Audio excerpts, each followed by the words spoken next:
하나님의 말씀은 이사야 8장 5절에서 8절 말씀입니다. 여호와께서 다시 내게 말씀하여 이르시되 이 백성이 천천히 흐르는 실로와 물을 버리고 르신과 르말리아의 아들을 기뻐하느니라. 그러므로 주 내가 흉용하고 창일한 큰 하수 곧 아수르 왕과 그의 모든 위력으로 그들을 뒤덮을 것이라. 그 모든 골짜기에 차고 모든 언덕에 넘쳐 흘러 유다에 들어와서 가득하여 목에까지 미치리라. 임마누엘이여 그가 펴는 날개가 내 땅에 가득하리라 하셨느니라. 아멘. 이사야 7장과 이사야 8장에서 제일 중요한 개념이 바로 임마누엘입니다. 7장에서 소개된 임마누엘은 8장에서도 다시 등장합니다. 7장에서 유다 왕 아하스는 아람과 북이스라엘의 동맹군의 침입으로 위기를 맞고 있는 상황입니다. 어제도 살펴보았지만 아하스는 하나님을 더 의지하기보다 아시리아라는 강대국을 의지했다고 말씀드렸습니다. 그렇다면 그 결과는 어떻게 되었을까요? 이사야는 그 결과가 어떻게 될지를 또한 예언합니다. 아하스 왕이 그토록 의지했던 아시리아가 어떻게 할까요? 여러분, 인간이 의지하던 이 세상의 힘들이 과연 예수 믿는 자들이 바라는 대로 우리에게 도움을 줄까요? 절대 그렇지 않음을 보여줍니다. 어떻게 아시리아가 하는지 보십시오. 오늘 읽지는 않았지만 4절 말씀을 보시면 다메섹 아람입니다. 다메섹의 재물과 사마리아 북이스라엘의 노략물이 아수르 왕 앞에 옮겨질 것임이라 하시니라. 이 말은 아시리아가 쳐들어와서 북이스라엘과 다메섹 아람을 망하게 할 것을 예언합니다. 그러면 남유다는 어떻게 될까요? 우리가 안 봐도 쉽게 예상할 수 있습니다. 6절을 한번 먼저 보시면 이 백성이 천천히 흐르는 실로와 물을 버리고 르신과 르말리아의 아들을 기뻐하느니라. 이 백성은 바로 유다 백성을 말합니다. 유다 백성이 천천히 흐르는 실로와 물을 버렸다라고 말합니다. 실로와 물은 유다 나라에 흐르는 실개천과 같은 강의 이름인데 여기서 실로와 물을 버렸다라고 하는 것은 하나님의 도움을 버렸다라는 상징적인 의미입니다. 그만큼 하나님의 도움을 실로와 물처럼 하찮게 여겼다라는 것입니다. 그리고 이 유다 백성이 누구의 도움을 더 크게 여겼을까요? 실절을 보시면 그러므로 주 내가 흉흉하고 창일한 큰 하수 곧 아수르 왕과 하나님의 도움은 실개천과 같은 실로와 물로 여기고 아시리아의 도움은 흉흉하고 창일한 큰 하수처럼 여긴 것입니다. 그러니까 어느 것을 더 의지하고 믿었는가를 우리는 잘 볼 수 있습니다.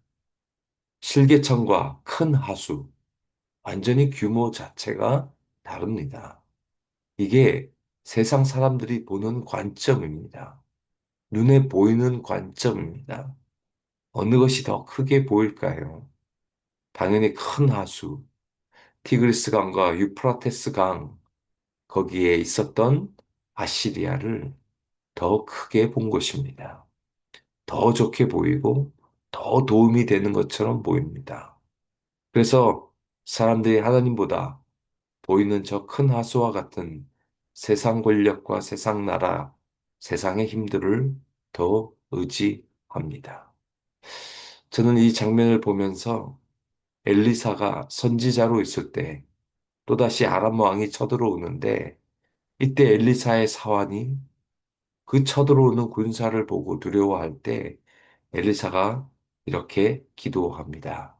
열왕기하 6장 16절 17절 대답하되 두려워하지 말라. 우리와 함께한 자가 그들과 함께한 자보다 많으니라 하고 기도하여 이르되 여호와여 원하건대 그의 눈을 열어서 보게 하옵소서 하니 여호와께서 그 청년의 눈을 여심해 그가 보니 불말과 불병거가 산에 가득하여 엘리사를 둘렀더라.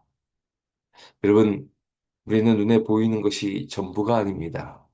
이 세상의 것들이 화려해 보이고 더 힘이 있어 보이지만 우리가 영적인 눈이 열려 더 힘이 있고 더 강력한 하나님의 불병거와 불말들을 보게 되는 이 영안이 열려지기를 원합니다. 아하스 왕이 징조를 구하라 해도 구하지 않았습니다. 그러니 무슨 영안이 열리겠습니까? 무슨 불병거와 불말을 볼 수 있었겠습니까? 우리 주변에 보이지 않지만 지금도 우리 곁에 하나님은 여전히 살아계시고 우리를 보호하고 계시고 우리를 둘러서 불병과 불말로 영원히 지켜주실 것입니다. 그래서 7절 하반절과 8절 보십시오. 이 유다가 결국 어떻게 된다고 말하는가? 그의 모든 위력으로 그들을 뒤덮을 것이라. 그 모든 골짜기에 차고 모든 언덕에 넘쳐 흘러 유다에 들어와서 가득하여 목에까지 미치리라. 유다 역시 아시리아에게 뒤덮이고 거의 목에까지 숨을 쉬지 못할 정도로 그렇게 죽음 직전까지 간다고 말합니다. 보십시오. 우리가 의지하는 세상의 권력과 힘은 우리를 도와줄 것 같지만 결국 그것은 오히려 우리의 목에 칼을 겨누게 됩니다. 돈이 우리를 살려줄 것 같지만 돈이 우리를 배신하게 될 것이고 권력이 우리에게 힘을 줄 것 같지만 그 권력이 우리를 망하게 하기도 합니다. 이 세상에 있는 것, 해 아래 새 것이 없고 이 세상의 모든 것들은 사라지게 되어 있습니다. 여러분, 오직 하나님 한 분만이 변하지 않고 영원하십니다. 오직 하나님만이 우리의 임마누엘이 되십니다.